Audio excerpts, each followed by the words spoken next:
வணக்கம். நான் இயக்குனர் பாலாஜி தரணிதரன் பேசுகிறேன். சாட்சி பெருமாள் படத்தை நான் டென்ட்டுக்கோட்டா ஓடிடியில் பார்த்தேன். ஒரு நல்ல கதையை நிதானமாக அழகாக எடுத்துருக்காங்க. அந்த குழுவுக்கு என்னுடைய வாழ்த்துக்கள். குறிப்பாக அந்த நிலப்பரப்பு, மனிதர்கள், மொழி எல்லாமே ரொம்ப நல்லா இருந்தது. விஷுவல்ஸ் ரொம்ப மெனக்கெட்டு நல்லா எடுத்துருந்தாங்க. விஷுவல்ஸ் ரொம்ப மெச்சூர்டாக இருந்தது. டெக்னிக்கலாக படம் ரொம்ப மெச்சூர்டாக இருந்தது. எடிட்டிங், மியூசிக் எல்லாமே ஒரு முதல் தடவை பண்ணுற ஒரு குறும்படம் அப்படிலாம் இல்லை, ரொம்ப ஸ்டாண்டர்டாக இருந்தது. நிறையா திரைப்பட விழாக்களில் படம் ஸ்க்ரீனாக இருக்குது, விருது வாங்கியிருக்கு.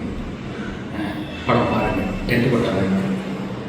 குறிப்பாக படத்தில் லீட் ரோலாக நடிச்சிருக்கிற அசோக் ரங்கராஜன் அவர் சொல்லி அவர் எனக்கு ஒரு 25 இயர்ஸ்க்கு மேலே தெரியும். எனக்கு நான் +2 படித்ததுலேருந்து எனக்கு அவர் தெரியும்.